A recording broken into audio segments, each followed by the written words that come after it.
வணக்கம் நண்பர்களே. சிறகடிக்க ஆசை சீரியல்ல இன்னைக்கு என்ன நடந்துச்சுன்னு சும்மா சூடா பார்க்கலாம் வாங்க. ரோகிணி கிருஷை பார்க்க வந்திருந்தப்போ லட்சுமி அவகிட்ட அப்பாவுக்கு திதி கொடுக்கிற விஷயத்த பத்தி பேசிட்டு இருந்தா. அதுக்கும் மேல அவங்க அம்மா அவர் உனக்கு ஒரே பொண்ணுடி, கண்டிப்பா நீதான் செய்யணும்னு ஸ்ட்ரிக்டா சொல்லவும் ரோகிணியும் சரின்னு ஒத்துக்கிட்டா. தீபாவளி கொண்டாட மனோஜோட பாட்டி ஊருக்கு போகும்போது இந்த திதியை செஞ்சிடலாம்னு முடிவானது. அப்போ அவளோட தோழி மகேஸ்வரியும் நான் வர்றேன் ரோகிணி, உனக்கு எந்த பிரச்சனையும் வராம நான் பார்த்துக்கிறேன்னு ஆறுதலா சொன்னா. அடடா, அதுக்கப்புறம் தான் கதை சூடு பிடிக்குது. இன்னைக்கு என்ன நடந்துச்சுன்னு பாக்கலாம் வாங்க. அடுத்த நாள் வழக்கம் போல ரோகிணி கிருஷை பார்க்க மகேஸ்வரி வீட்டுக்கு போயிருந்தா.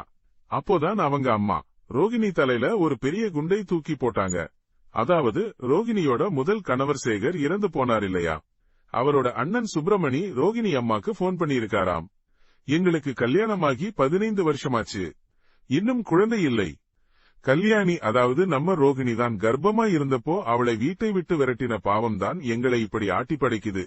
அதனால ஒரு வாட்டி அவளை நேர்ல சந்திச்சு மன்னிப்பு கேட்கணும்னு கெஞ்சினாராம். இதை கேட்டதும் ரோகிணிக்கு தலைக்கேறிடுச்சு கோபம். என் நம்பரை அவங்களுக்கு ஏன் கொடுத்தன்னு லட்சுமியை திட்டிக்கிட்டே இருந்தா. அப்போதான் அந்த தம்பதியினர்கிட்ட இருந்து போன் வந்தது. உங்களுக்கும் எனக்கும் இருந்த உறவு எப்பவோ முடிஞ்சு போச்சு, இனிமே எனக்கு போன் பண்ணாதீங்கன்னு ரோகிணி பட்டன சொன்னா. ஆனா அவங்களோ உன் புள்ளைக்கு ஏதாவது நல்லது செய்யணும்னு தான் நாங்க வந்திருக்கோம்னு விடாம பேசினாங்க. அதுக்கு ரோகிணி தயவு செஞ்சு இனி என்ன தேடி வராதீங்கன்னு எவ்வளவு கராரா பேச முடியுமோ அவ்வளவு கராரா பேசி போன துண்டிச்சுட்டா. ஐயையோ, ஆனா இங்கதான் இன்னொரு பெரிய ட்விஸ்ட் காத்திருந்துச்சு. அந்த தம்பதி தங்கியிருந்த அபார்ட்மெண்ட்டுக்கு நம்ம முத்துவை வித்யாவோட கணவர் கூட்டிட்டு வந்திருக்கார். என்னடா இதுன்னு பார்த்தா அந்த தம்பதி வித்யாவோட கணவருக்கு தூரத்து சொந்தக்காரங்களாம். அதுக்கப்புறம் அந்த அக்கா வித்யா கிட்ட தனியா பேசி தனக்கு குழந்தை இல்லாதது பத்தியும் நான் கல்யாணிக்கு பண்ண துரோகம் தான் இதுன்னு சொல்லவும், யார் அந்த கல்யாணின்னு வித்யா கேட்டப்போ ரோகிணியோட பழைய போட்டோவை எடுத்து காட்டுறாங்க. இதை பார்த்ததும் வித்யா அப்படியே ஷாக் ஆகி போனா. அடடா, ஷாக்கான வித்யா சும்மா இல்ல, நேரா ரோகிணி கிட்ட இந்த விஷயத்தை சொல்றதோடு இன்னொரு குண்டையும் தூக்கி போட்டா.